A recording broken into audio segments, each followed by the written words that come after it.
Wow, what a crowd. Welcome. My name's Rod Sadler. How many of you knew there was a murder on Mackinac Island before this? Just a couple of you. Yeah. I didn't know until a long time ago. Well, I say a long time ago. About 10 years ago, my wife and I went on a ghost hunt on Mackinac Island, and we learned about the murder then. Let me tell you, just before I get into it, though, I'll tell you a little bit about myself. I was a police officer for 30 years. I worked for the Eaton County Sheriff's Office on the west side of Lansing, the Charlotte area. We had two divisions, one in Charlotte and one up in Delta Township, which is the west side of Lansing. But I worked out of our Charlotte office. But early in my career as a police officer, I worked as a campus police officer at Lansing Community College. And we got our police authority from the Ingham County Sheriff's Office, which is where Lansing is, the state capital, as you probably all know that. And on my badge, it said Ingham County Deputy Sheriff. And my dad always told me, hey, did you know that your great-great-grandfather was the sheriff in Ingham County in 1897? And I thought, wow, that's really cool.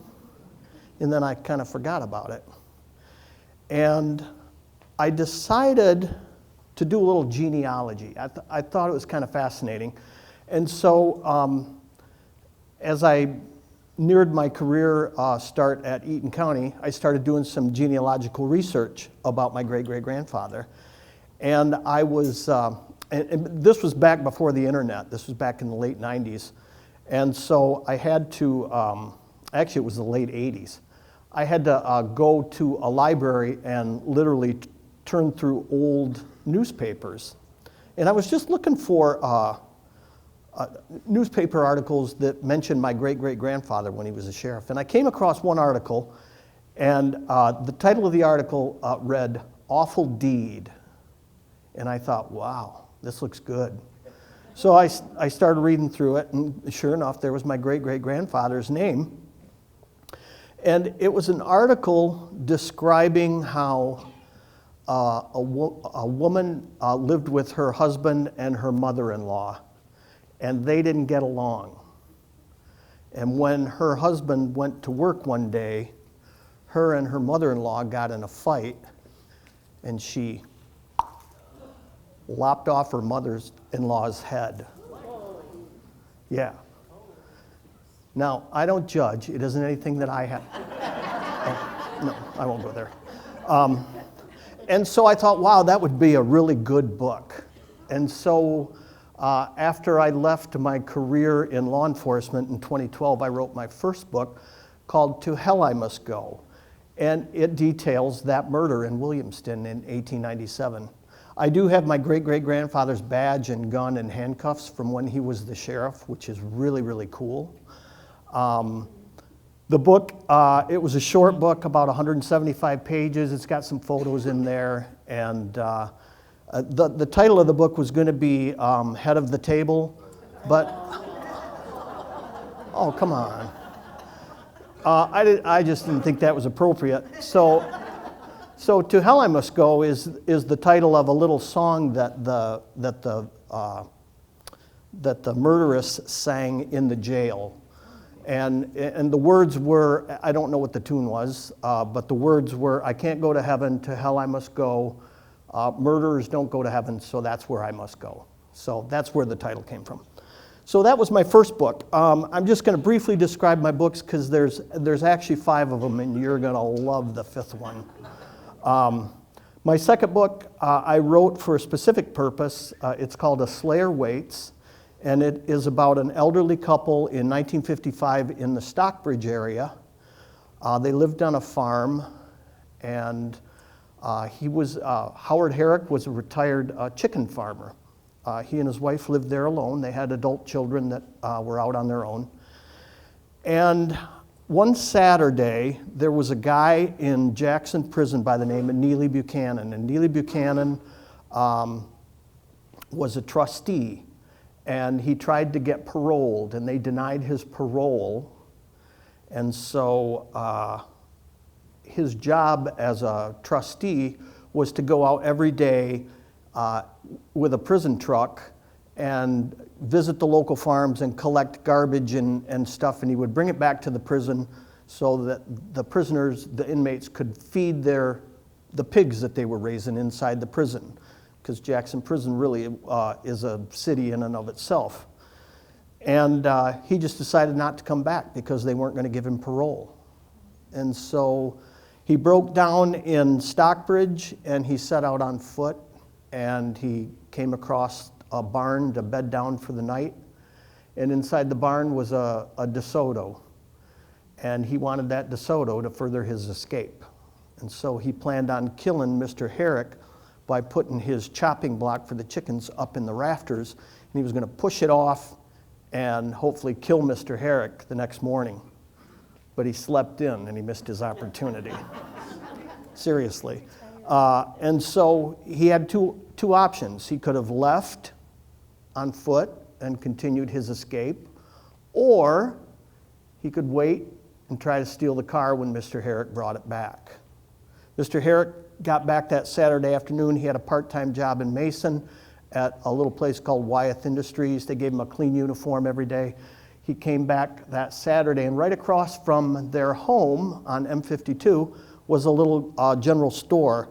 And Mr. Herrick every Saturday would pull in there, and of course, back then, you all know, they used to pump gas for you. You didn't have to do it yourself. So he went in and he chatted with Harry Dosberg's wife. Harry Dosberg owned the general store.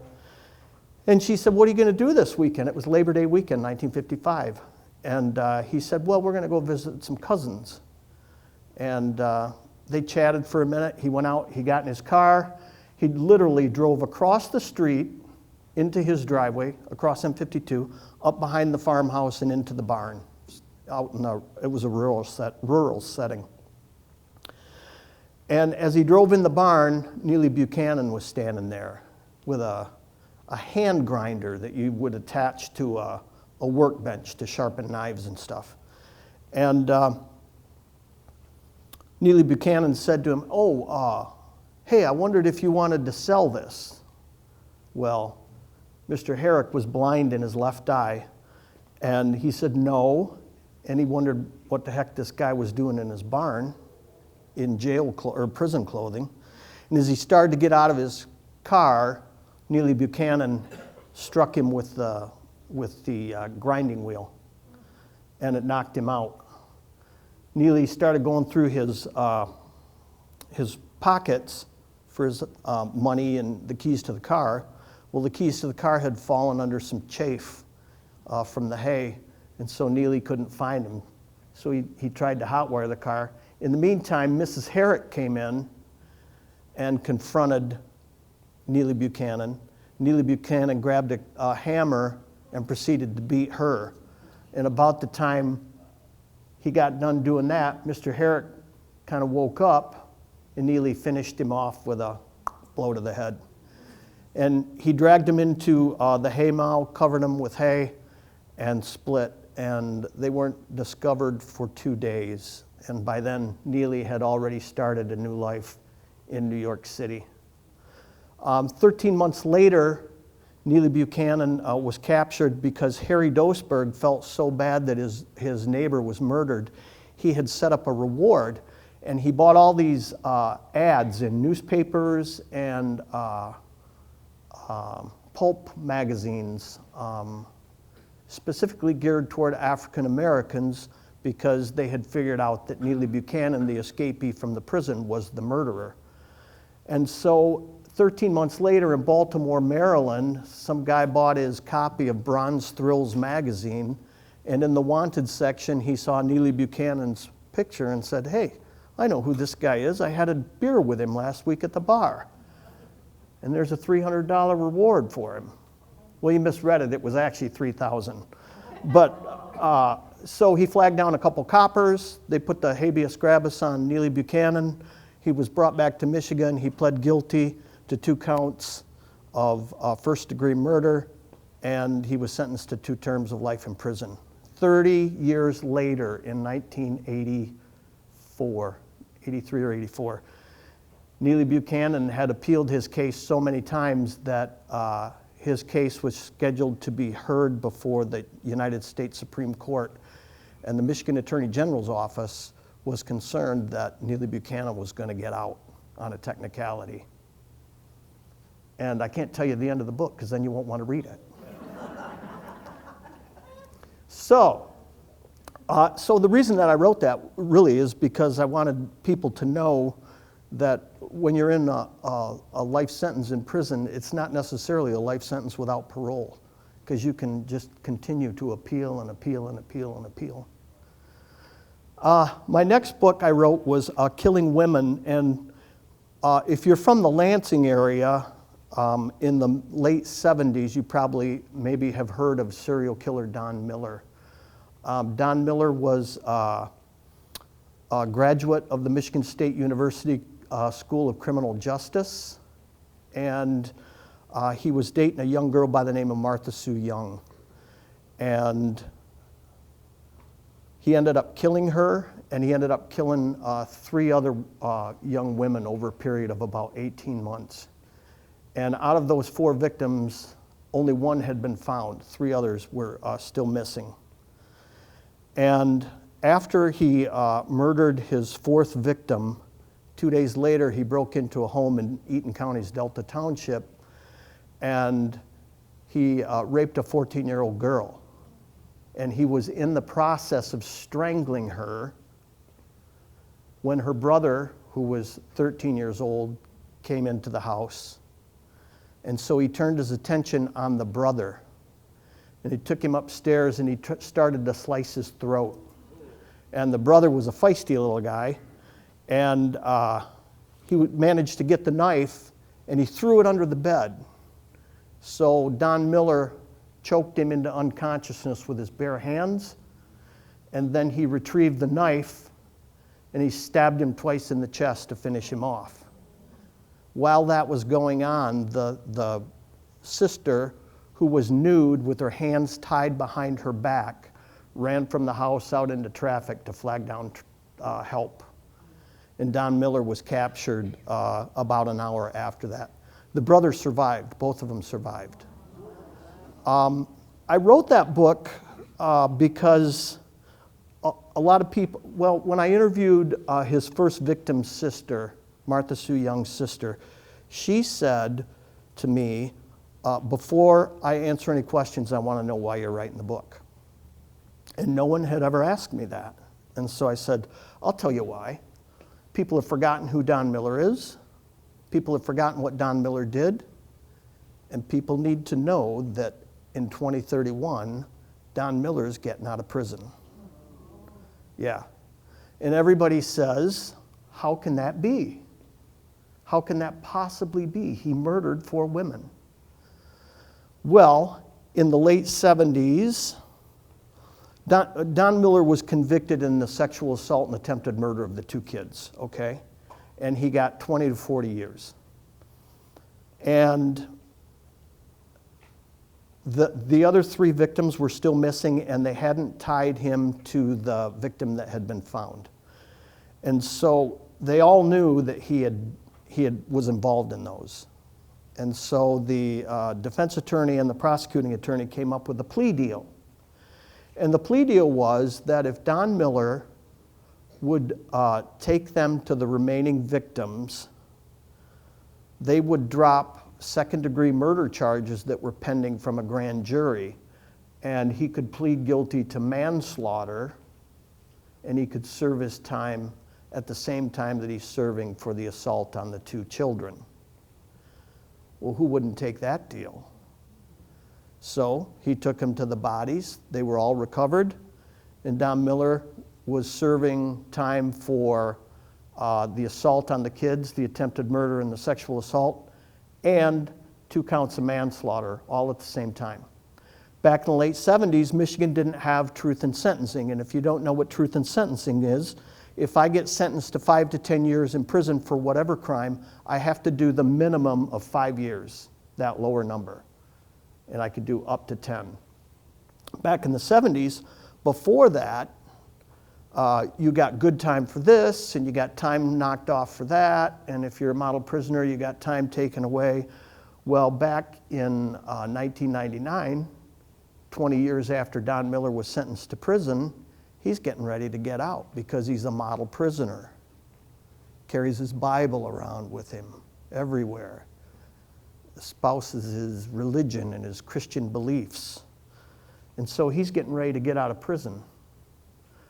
Well, it turns out that 3 years before that, he'd been caught with a garrote in his prison dorm. And if you don't know what a garrote is, it's a strangulation device. And it's purely an offensive weapon. It's not a defensive weapon. And so the Eaton County prosecutor, who was a friend of mine, I worked under him at the sheriff's office, went up to Chippewa County where Don Miller was serving his time and convinced the prosecutor up there to charge Miller with possession of a dangerous weapon inside the prison. And it went to a jury trial, and Don Miller was convicted, and he got 20 to 40 more years. And so the reason, again, that I wrote that book is people need to know who Don Miller is, what Don Miller did, and when Don Miller's getting out. And that's about 6 years from now. So beware. So let's talk about Grim Paradise. I was just talking to Kathy. Where are you? Kathy? Way in the back. Okay. I was just talking to Kathy about speaking in public. Anybody comfortable doing that? I used to. You are? I hated it. I hated it in high school and in college. And the first time I got asked to speak in public about my first book, it was to a genealogical class in Williamston where I grew up and where the murder happened. And I thought it might be, 20, 30 people there. Because the students were allowed to bring their family. So I get to the school and I said, well, how many, where am I going to speak at? Oh, it's going to be in the auditorium. Oh, I started to get a little nervous. And I said, who else is speaking? And they said, well, Mr. So-and-so, and he's going to talk about escaping Czechoslovakia in the 60s. And I said, oh, that'll be interesting. That'll take up a lot of time. So we get into the auditorium, and it's twice the size of this, and every seat is full. And Mr. So-and-so gets up to the podium. I'm sitting off to the side, and he says, he's like a scared rabbit. And he says, in 1968, we lived in Czechoslovakia. And I woke up one morning and looked out the window, and there were tanks. And Mom took us on vacation, and we never went back. I think the next speaker is going to be a little more exciting. Yeah, that's a true story. And that is how I overcame my fear of public speaking. So Grim Paradise. Oh, by the way, the Don Miller book, Killing Women, is what that's called. Does anybody here know how you start a letter to a serial killer? Anybody? Nobody ever raises their hand. Okay? I'll tell you how. With someone else's return address. The reason that I say that is I wrote to Don Miller. His dad and I became friends. And so I wrote to Don. And believe it or not, it was really weird because it was Easter Sunday morning. We had celebrated Easter on Saturday. We had some friends over, and so I didn't get a chance to go out and get the mail. So Easter Sunday, I go out to get the mail, and guess what's in the mailbox? A letter from the serial killer. Yeah, my wife was less than impressed. So, Grim Paradise, that's what we're here about. And a lot of you didn't know there was a murder on Mackinac Island. I'm going to give you a teaser to my latest book at the end, so please don't let me forget. You are not going to want to miss that. Frances Lacey was a widow from Dearborn, and she was a very quiet woman, difficult to get to know, but very friendly when you did get to know her, is what I understand. In 1960, she was 49 years old, and she had lost her husband, Ford Lacey, in 1957, 3 years before that. And Ford Lacey was into stocks and bonds and things like that. And so when Ford passed away, she took over the business. She had 2 adult children, Kay and William. Kay was married to a guy named Wes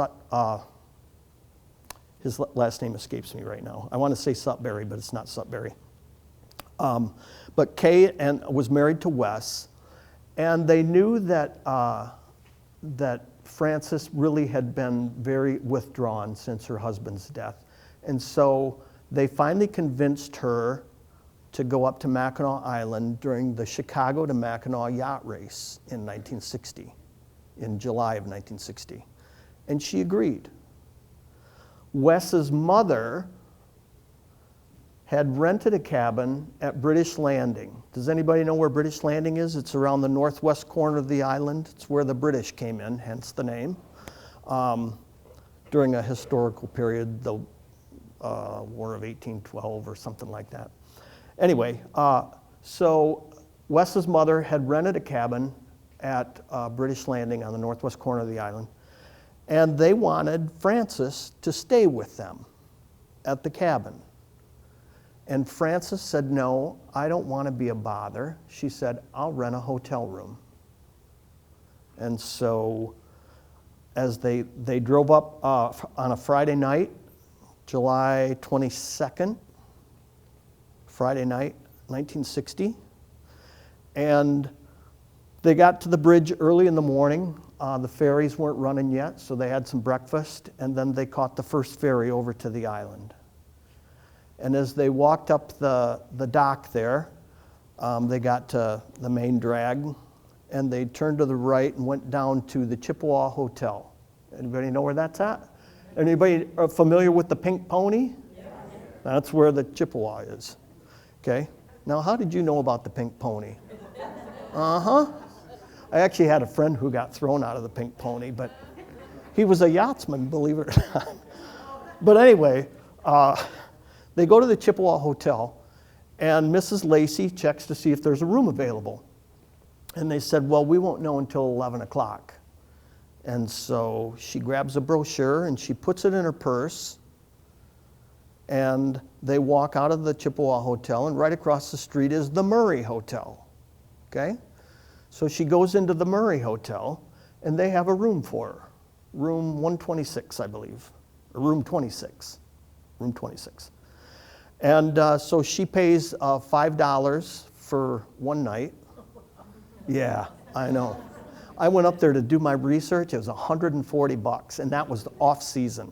Yeah. So she pays her $5, and she goes and she freshens up. This is on Saturday morning. And after she freshens up, she meets up with Kay and Wes and his mother, and they go around and they do the things that you do on Mackinac Island. You buy postcards and you eat fudge and you see the sights and you ride horses and all that fun stuff.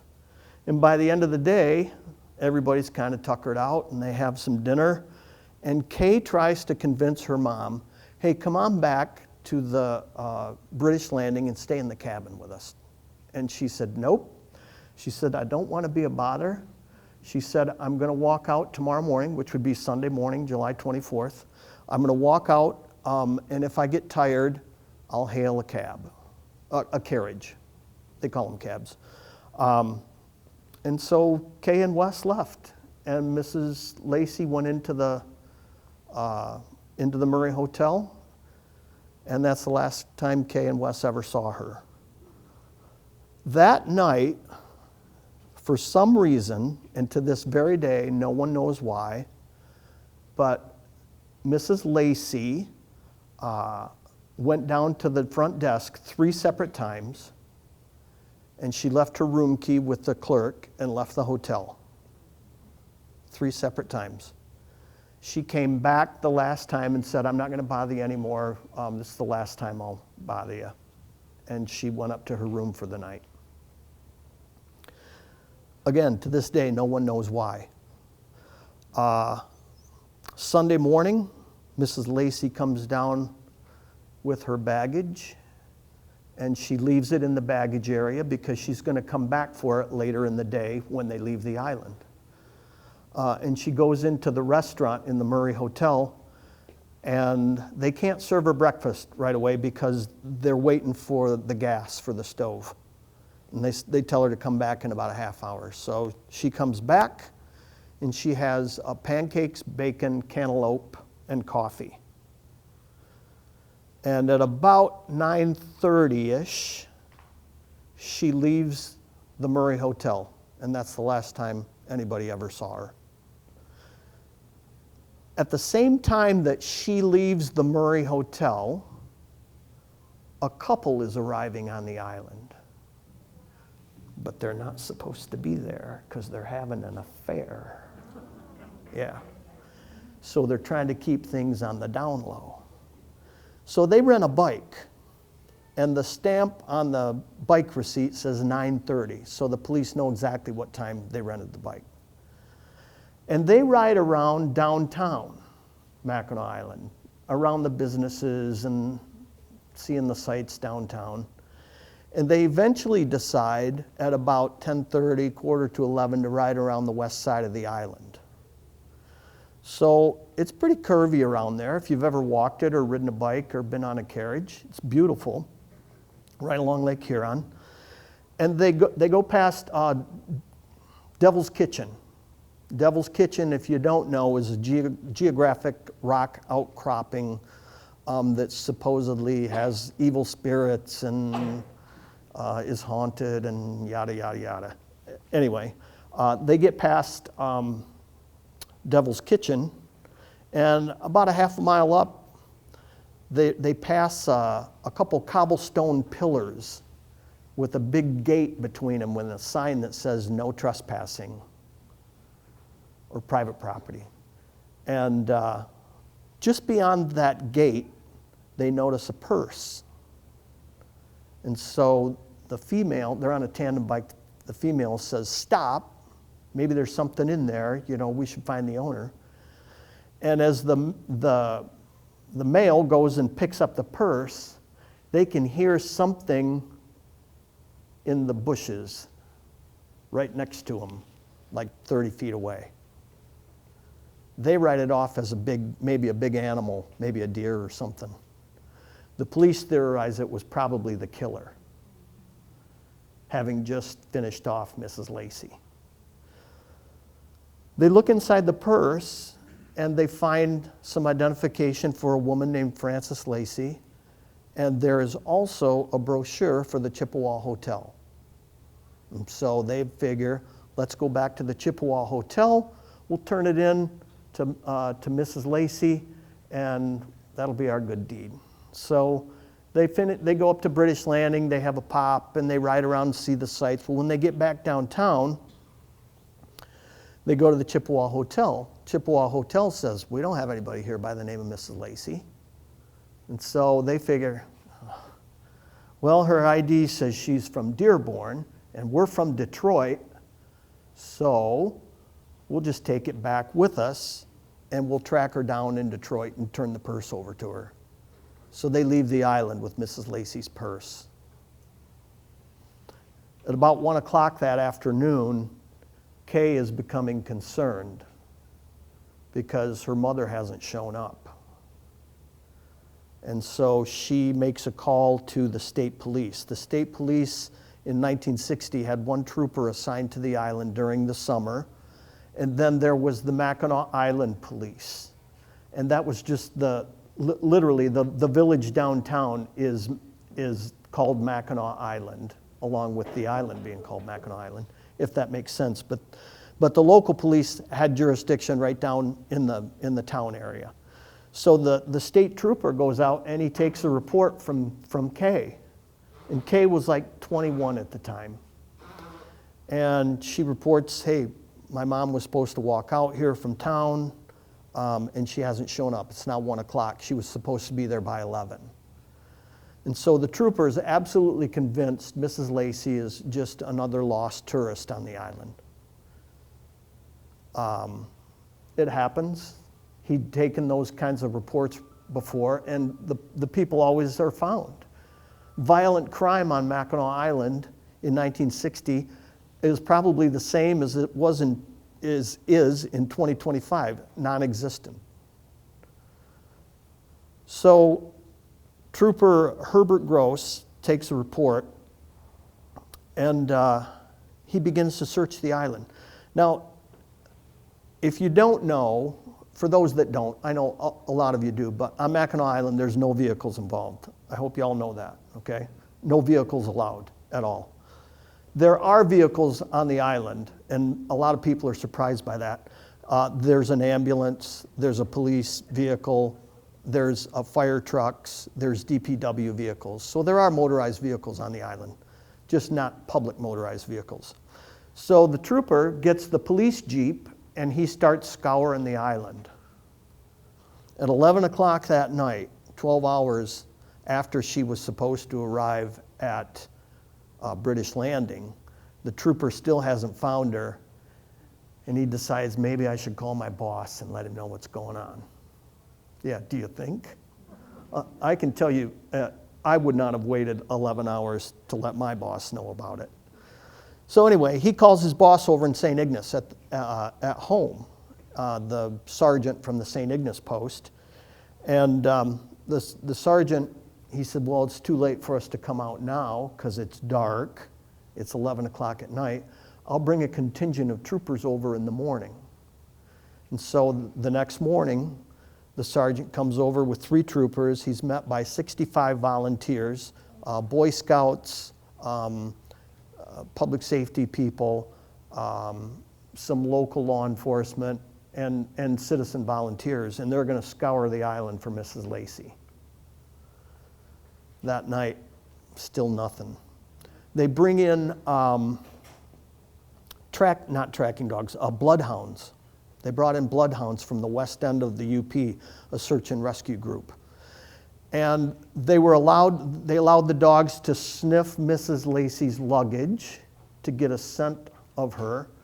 And they actually picked up her scent a day later and tracked her around the west end of the island along the boardwalk.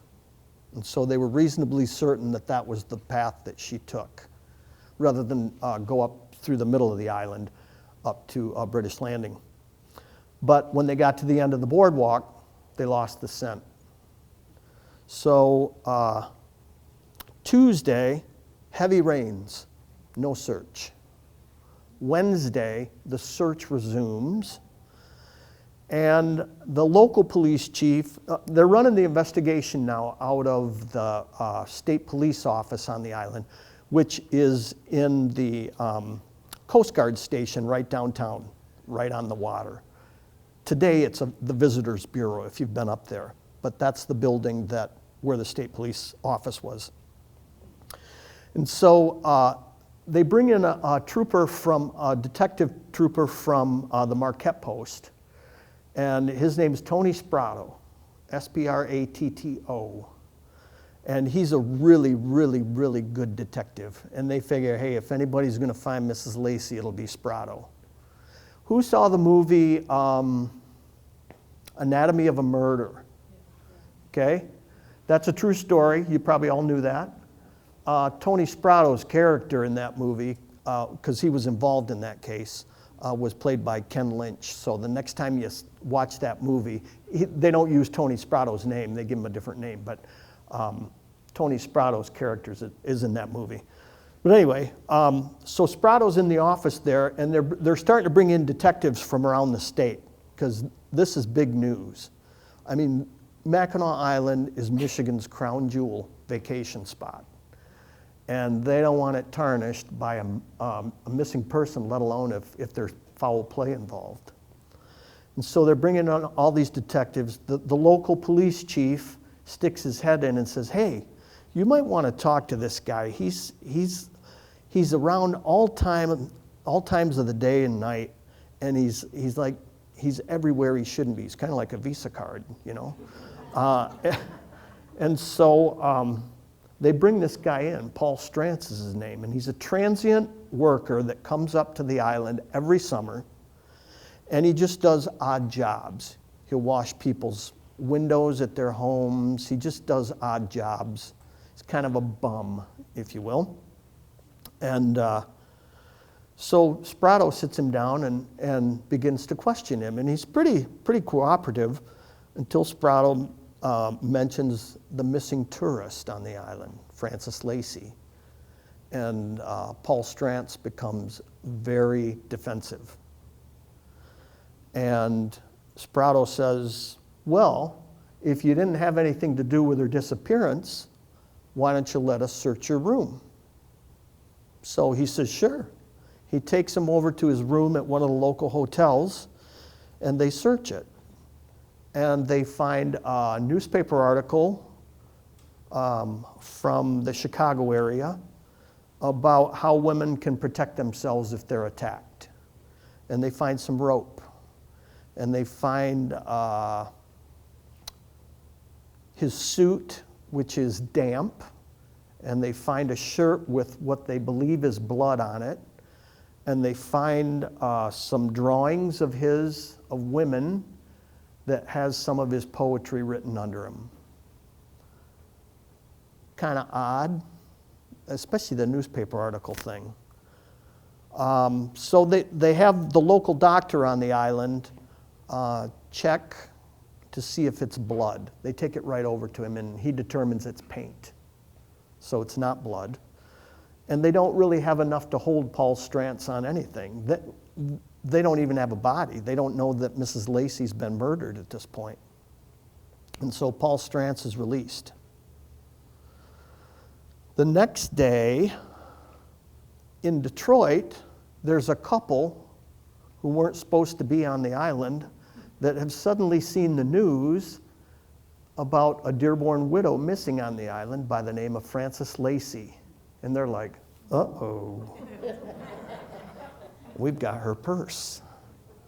And so they call the Detroit police. Now, I was never able to prove this, but I think the guy part of the affair might have been a DPD officer. I don't know that for a fact, but they called Detroit PD.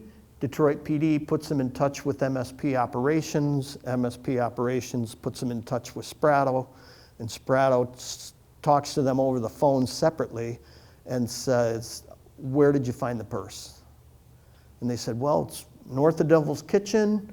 It was on the inside of the roadway, and it was right by these two cobblestone pillars with a big gate next to them, or a big gate between them that says private property. Well, Sprato had been all over the island searching for her. He knew right where that was. Now, when I went up to Mackinac Island a couple years ago to do my research, I walked the same route that Mrs. Lacey did, and it's about an hour and a half walk. It's about 3.5 miles. And I thought, I'm sure this scenery has all changed in 60 years. Those cobblestone pillars aren't gonna be there, that gate's not gonna be there. Well, guess what? I rounded a bend and it looked exactly like it did in 1960. The cobblestone pillars, the fence, the big gate between them, it had not changed a bit. It was like perfectly preserved. So if you ever get up there and you're looking for the murder site, that's where it is. So that night, it's about 7 o'clock, Tony Sprato and all the detectives and the police all converge on this area because this is where this couple found the purse. And they begin to search. When you're searching a crime scene, you kind of work from the outside in, okay? And so they're searching along the road first. They don't know where she's at. They just know that her purse was found there. But there is a peculiar odor in the area too. So if you've never smelled a dead body, it's something you'll never forget. So they're searching along the road, and the first thing they find is a crushed dental plate or dentures. They're Mrs. Lacey's. They've been run over by carriages for 4 days, and that's why it's in pieces. They continue to search along the road, and then they get beyond the gate, and beyond the gate it's a hillside there. Anybody familiar with Stonecliff? Stonecliff? Well, that's where it is, just so you know. Okay? It's right below Stonecliff. And this trail beyond the gate leads up to Stonecliff, which was, at that time was owned by the Moral Rearmament Society, which was, I don't know how to explain them. They were kind of a world peace, anti-communism, hug-a-tree organization, and their world headquarters, they had like 3 world headquarters, and one of them was on Mackinac Island, Michigan, and it was at Stonecliff. So the property was owned by the MRS, whatever you want to call it. So they get beyond the gate, the police do, and they start walking up this trail, and off the end of the trail, they spot an overturned, rotting rowboat that someone has left there. Great place to hide a body. So they walk up, one of them walks up. I bet if it was me, my heart would have been like, boom, boom, boom, boom. But he lifts up the boat and he finds a pair of women's shoes. One shoe is in a plastic bag, like a shopping bag, and the other one is laying next to it. In police work, we would call this a clue. No, seriously. So beyond the boat, I don't know, 30, 40, 50 feet, they spot a cedar tree that has been blown down from some storm in the past. But what draws their attention to it is there's branches propped up vertically, as if to hide something. And so they go up, and as they get closer, they can see something black, and it's human hair. And that's where Mrs. Lacey's body was found. Mrs. Lacey was face down. Her head was toward Lake Huron, so she was in an east-west configuration. Her right arm was pulled up behind her back. Her skirt was up to her waist. Her blouse was up to her shoulder blades. And it was clear she hadn't taken her own life.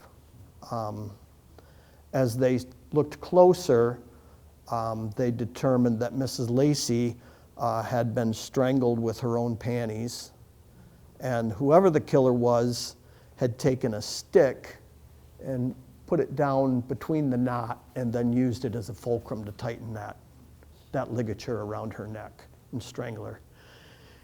He had also tried to strangle her with his fingers, with his hands, because they found finger bruising around her throat too, and then he finished her off by using her own panties to strangle her.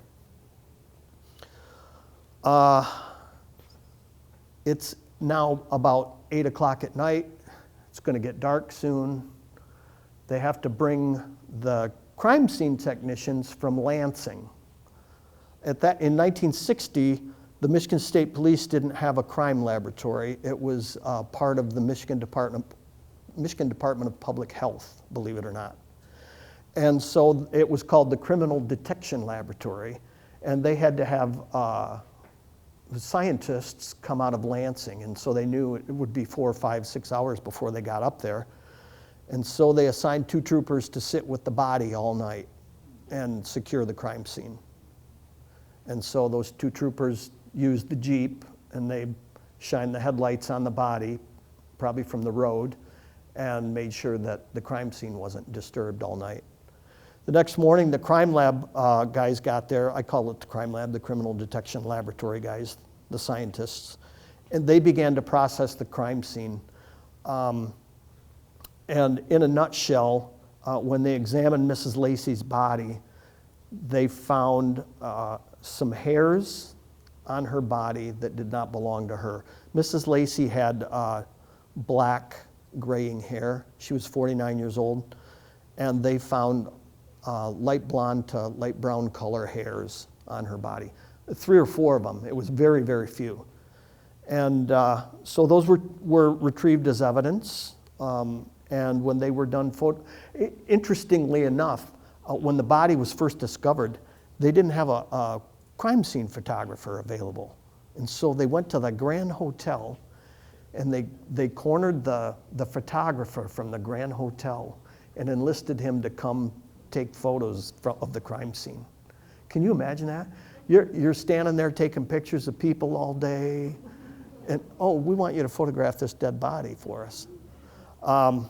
So after they get done processing the crime scene late in the morning on July 29th, Mrs. Lacey's body is quietly removed by a Coast Guard boat, and they do her autopsy in St. Ignace. And they find some additional hairs on her body. They take vaginal smears. They determine that they're semen, but they can't initially make a determination whether that was a consensual thing or whether or not she'd been sexually assaulted. They eventually determine through using microscopes and stuff that in fact she was sexually assaulted. And it had to do with, I explain it in the book, it's very complicated, but it had to do with whether or not the head or the tail was of the sperm was actually there. And so they were eventually able to determine that she was raped. And of course they found the additional hairs on her body. Where would you start an investigation like that? Now remember, this is July of 1960 during the Chicago to Mackinac race. One ferry takes 12,000 people to and from the island in a day. How in the world would you start that investigation? So what the Michigan State Police did in conjunction with the Mackinac Island Police was they got a picture of Mrs. Lacey from her daughter. And of course they interviewed Kay, and they interviewed Wesley, and they interviewed Wesley's mother and all the family members, because the family is always the first suspect. But beyond that, they showed the picture of Mrs. Lacey up and down Main Street to figure out, hey, did anybody see Mrs. Lacey when she left the Murray Hotel on Sunday morning? And nobody had. And so then they began to focus on employees from the island who suddenly left or quit their jobs on Sunday or Monday. And of course, the first person that comes to mind in Tony Sprato's realm is Paul Strantz. He doesn't want Paul Strantz to leave the island because he thinks he's a good suspect. And so he tells the troopers, go find Paul Strantz and arrest him on suspicion of murder. And the headlines read, arrest made in Lacey homicide. Paul Strantz was arrested for that. And not long after that, they realized they didn't have enough evidence to hold him. And so he was released. So they continue to search the island for people that have quit their jobs suddenly. And they focus on a guy named Harold Asp. And Harold Asp was a cantankerous, drunk bartender from the Grand Hotel. Was nice to nobody. And he suddenly quit his job on Sunday night, Monday morning, and he disappeared. Well, he ended up down in Detroit in some Fleabag hotel on Woodward Avenue. And he went in there and he was drunk, and he rented a room for a week, paid $7 for the whole week. So $1 a day versus $5 a day at the Murray. So that kind of tells you what kind of hotel it was. So he rents his hotel, and a week later, nobody has seen him at the hotel. None of the staff have seen him. So they go check his room, thinking, well, maybe he's dead. And he's gone. He's completely gone. But he left a suit coat in the closet. And they look in the pocket, and there's a baggage claim receipt from Mackinac Island. Well, the hotel staff knows there's been a murder on Mackinac Island, And so they call the police. Hey, we've got this baggage tag, claim tag from Mackinac Island. And so the Mackinac Island police and the state police go down and check to track down, maybe which boat it was. And they determined that the bag is still on the island. It never got taken off the island. It's still down at the ferry dock. And so they go through it and they just find dirty clothes and stuff, nothing really of value. And so as they're working on this, Harold Asp ends up in Indianapolis, like 2 weeks after the murder. And he sees someone leaked his name to the media, and he sees his name in the paper. Police are searching for Harold Asp for the murder of Frances Lacey. So he calls up the Indiana State Police and he says, hey, I'm right here. I understand the Michigan State Police want to talk to me about a murder on the island. Tell them to come get me, I'm right here. I'll talk to them. Well, ISP goes and grabs him and calls MSP. MSP flies down to Indianapolis and they interview him. And he's really vague about his days on the island, what he would do every day. All of his days kind of ran together. And so, because he was a drunk. And so they give him a polygraph test, lie detector, and he passes. And by the end of the interview, the Sprato and the other detectives are absolutely convinced that he had nothing to do with Frances Lacey's murder. And so he says, I'll do you one better. I'll fly back to the island with you and I'll prove to you, I'll verify everything and prove to you that I wasn't involved. So they flew him back to Mackinac Island from Indianapolis, and they were absolutely convinced he had nothing to do with it. They focused for a short time on a triple murder in Illinois at the Starved Rock State Park in March, a couple months before Mrs. Lacey was murdered. 3 socialites. They were married, but they were best friends. And all 3 women went to the Starved Rock State Park, rented a room, and they just loved the outdoors. And so they were, before they even unpacked their baggage, they were taken off for a walk. Well, they were found murdered in a cave down there, all 3 of them. 2 of them were tied together, and the third one was a couple feet away. And it looked as if they might have been sexually assaulted because their skirts were pulled up. And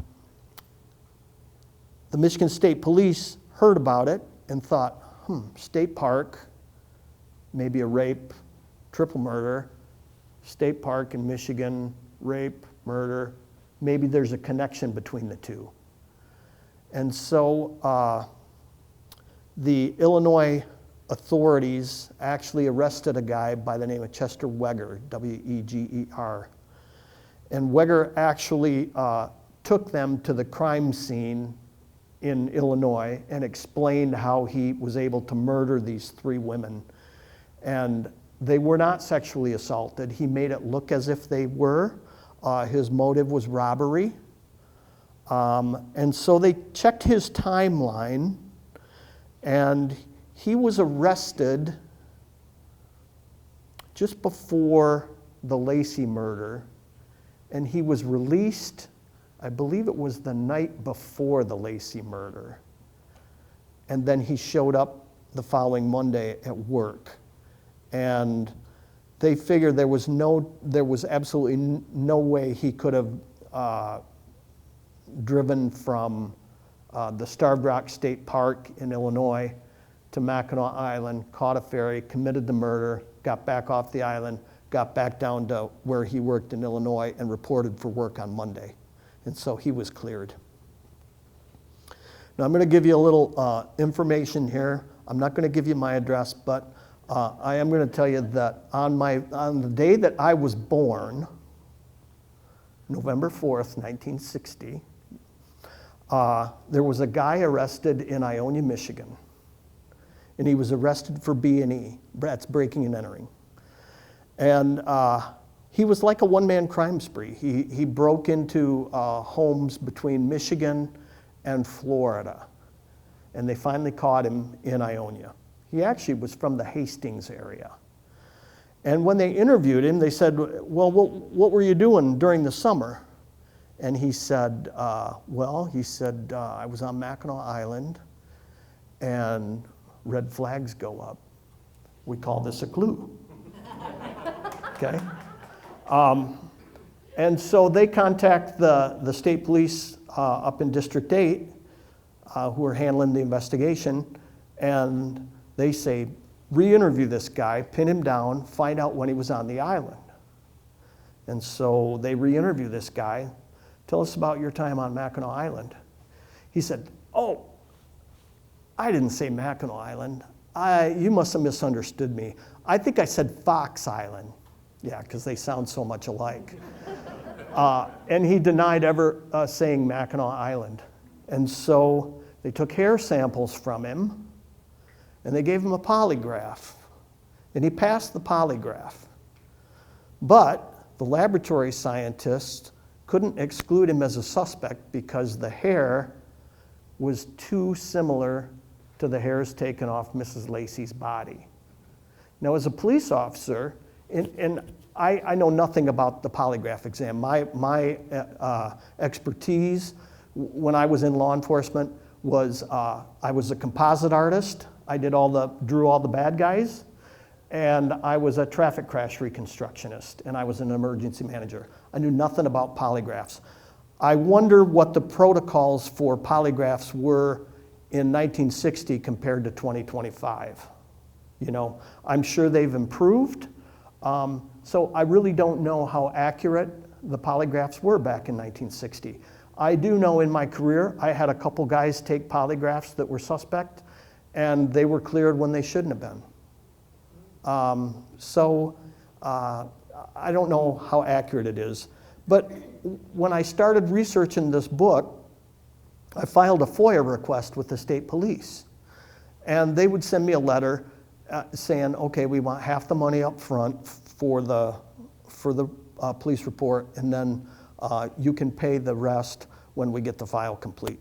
And so I thought it was a little weird that they called me one day and they said, yeah, we've got the Lacey homicide report for you. And I said, oh, great, what is it, $200-300? Because they want you to pay half. And she said, no, it looks like it's going to be about $2,500. And I was like, ugh, what? And so I paid it, and every name and everything identifiable about anybody in that report was redacted. So it was a real challenge matching police reports with newspaper articles to determine people's names that they were talking about. But the reason that I bring that up is in the middle of that 2,000-page, $2,500 police report was a page and a half devoted to that guy from Ionia on November 4th, 1960. And it simply said, he passed the polygraph, and boom, that was it. No follow-up, nothing. So to this day, could he be a suspect? I believe he could. I believe he could. So I'm going to jump back. I'm doing okay. I've cut this down to about 4 hours. So, come on. Seriously, I got to tell you, I know it's 7 o'clock and we're good till 8, so I'm going to go into a little bit of detail here. Back in 2007, I was asked to fly to Canada and do a couple TV shows called Accident Investigator. Remember I mentioned I did traffic crash reconstruction. And while I was up there filming those 2 TV shows, oh, by the way, it's called Accident Investigator. You can find it on YouTube, I think. But while I was up there, I'm not a party animal. I go back to my room every night and I watch TV and have a drink and go to bed. And so while I'm watching TV, I see a friend of mine on TV from Michigan. And so I turn the TV up and I can't understand a word he's saying because everything is in French in Montreal, Canada. And so it was a true crime show, I do know that. So I got back to Michigan after we got done filming, and I called him up and I said, "Hey, Vince, I saw you on TV. I didn't know you could speak French." And we laughed, and he was telling me about the case that they had filmed, and it was about a serial killer. And I said, "Well, what's his name?" And he said, "A guy named Gerald Weingart. It was a cold case." And that was it. That was the end of the conversation. We talked about something else, and I forgot about it. Jump ahead 4 or 5 years. I'm doing some consulting work while I'm working at the sheriff's office, a little side job.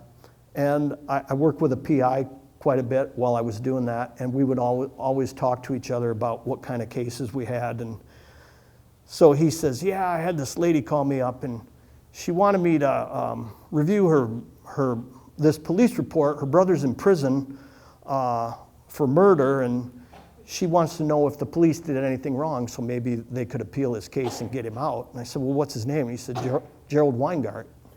I said, heard that name before. It was the guy Vince had been defending. Just forgot about it. So jump ahead, I finished Killing Women. I'm deciding, should I write a book about the murder on Mackinac Island, or should I write about something else? And Vince calls me up and he leaves a message on my voicemail and he says, "You should do a book about Gerald Weingart." And I'm like, why does Gerald Weingart's name keep popping up in my life? Maybe I'll do some research on him. That might be an interesting book.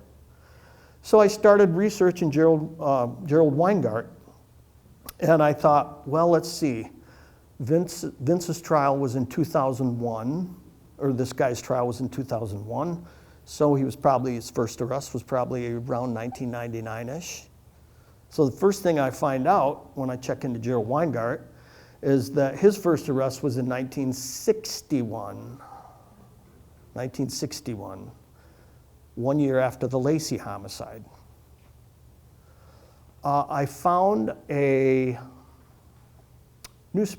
the old newspapers used to do like wedding announcements? So-and-so got married, she was wearing a T-length something, and they're gonna spend their honeymoon here, and he's gonna continue his education there. Well, I found the wedding announcement for Gerald Weingart and his bride in 1959, a year before the Lacey homicide. And it said he's from Niles, Michigan, said he was gonna continue his education at the Michigan Institute of Mining and Technology. If you don't know where that's at, that's Michigan Tech in Houghton in the UP. So Gerald Weingart obviously has some sort of knowledge or familiarity with Michigan's Upper Peninsula or Northern Michigan. Interesting. Gerald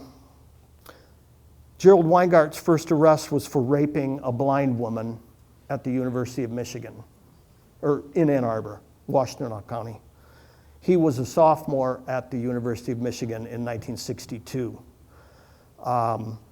So the question begs, why is he not going to Michigan Tech when he said that's where he was going to go for his education? Why is he now down at U of M as a sophomore? So I get into checking the police report. Of course, can't see any names, but there's several notations that they interviewed several students from the University of Michigan who worked on the island that summer. And of course, they all had reason to be there. So there's another peculiar thing. Anybody want to guess what color hair Gerald Weingart had? Yeah, light blonde, light brown in color. Gerald Weingart's first arrest was in 61. He was released from prison in 69. In 1973, he kidnapped a woman, sexually assaulted her, and murdered her in Owasso, in Shiawassee County. That case turned cold for 28 or 29 years, when they finally made him on DNA, and that was the case that my friend Vince had defended him on when he went to prison. In between the time that he murdered Dawn Magyar in Shiawassee County and when he got arrested for that 28 years later, There was a 16-year-old girl who was kidnapped and murdered in Montcalm County, which is mid-state near Mount Pleasant, Carson City area. This 16-year-old girl was gonna hitchhike back home, or ride her bike back home, and she lived several miles away. And some friends saw her talking to a guy in a brown van, and they thought it was odd, and so they were smart enough to write down the license number of the van. When she came up missing, they gave that license plate number to the police, and guess whose van it was? Gerald Weingart's. Gerald Weingart at the time, if you don't know where Eaton Rapids, Michigan is, it's about 8 miles from where I live right now. I live in Eaton County near Olivet. I've been through Eaton Rapids 1,000 times during my career as a police officer. That's where Gerald Weingart was living in the early 80s. And they did a search of his van. They got a search warrant based on the statements from the witnesses. And they searched his van in Eaton Rapids, and they found trace evidence that tied him to the kidnapping and murder of the 16-year-old girl. Incidentally, she was found 2 weeks later in a grove of Christmas trees west of Cadillac. And she had been strangled so tightly that the ligature had broke through her skin and rested against her spine. Does that sound familiar? It does to me. I'm curious, and I haven't seen the police report or the autopsy report, but I'm curious if there was a stick used to tighten that ligature. That would be something that could tie them together. But anyway, Gerald Weingart was charged with her murder eventually. It took a couple years. And at the preliminary examination, the case was thrown out because the witness statements in the search warrant didn't match what they testified to. And basically the accusation was made that the detective who got the search warrant had lied, and therefore all the evidence was thrown out. And to this day, that case is listed as unsolved, but we all know that Gerald Weingart did it. So there are just too many things with Gerald Weingart that I don't think can be ignored as far as maybe some ties to the Mackinac Island murder. So why hasn't the case been solved? My gosh, you all watch TV. We could solve this in a half hour. I think it's an hour now, isn't it? I think it was 2010, one of Mrs. Lacey's relatives was on the island, and they inquired.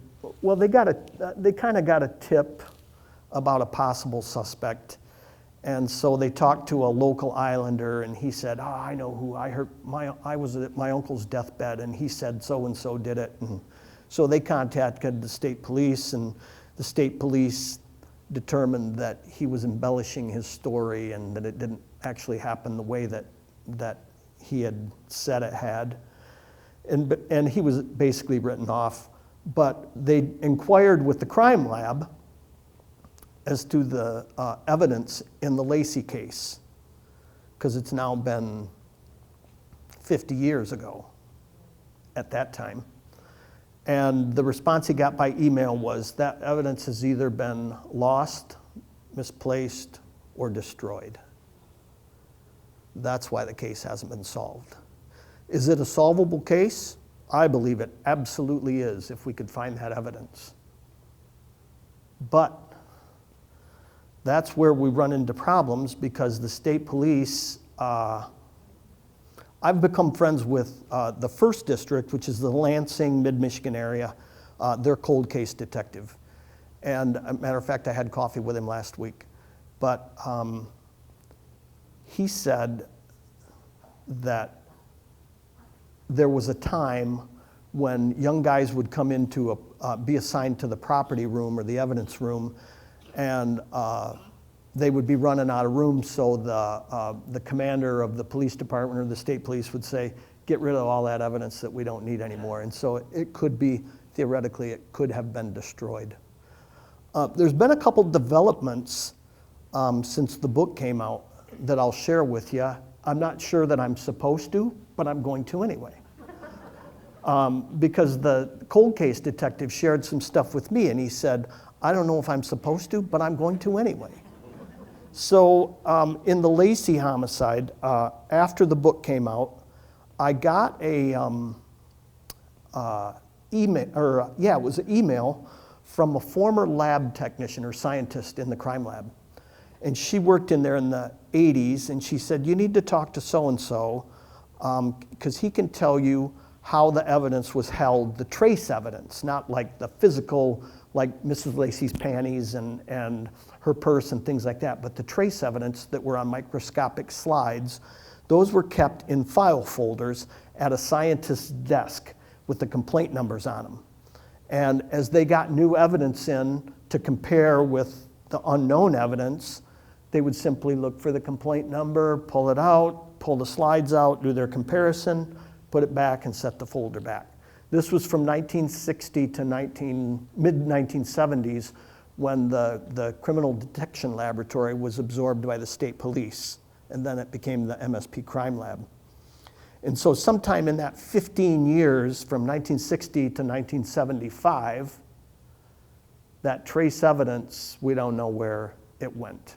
My theory is that maybe it's archived in an old box with a bunch of old other public health files in a basement somewhere in Lansing, because that's where the Criminal Detection Laboratory was. So that was kind of promising. And then I had Mrs. Lacey's nephew contact me, and he said, 2 weeks after the murder, he said, I was just a kid, like 7 years old, but 2 weeks after the murder, our family went up to the island, and Dad shot some 8mm movies of the crime scene. And he found those 8mm movies and had it digitized for me.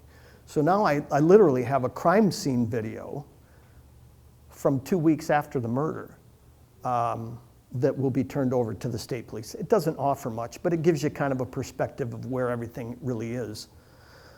And then, this was a false hope. The cold case detective from MSP that wasn't supposed to tell me stuff, he'd been given 3 or 4 tubs of evidence from the long-term storage for the state police in their Lansing long-term storage area that nobody knew what it was. It all had complaint numbers on it dating back to the 1930s. There was like 4 tubs of evidence. Nobody had any idea what it was. And did anybody read When Evil Came to Good Heart? You did? Yeah, the shell casings for that case were in there. Yeah, but nobody knew it. And so I said, you may be sitting on the Holy Grail of the Lacey homicide. And he said, well, I'm going to have one of my students catalog it. And so when we had coffee last week, he said, yeah, it was all shell casings. So there was nothing there from the Lacey homicide. But don't give up. So I got an email literally about a month ago. And in the reference line, it said DNA. That's all it said.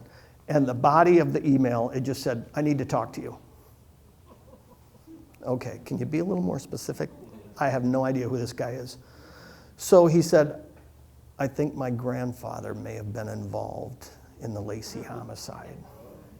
Da-da-da. Yeah, seriously. I'm like, what? So we ended up talking over the phone, and I said, what makes you think your grandfather was involved in the Lacey homicide? And he said, well, he said, he was a bad hombre.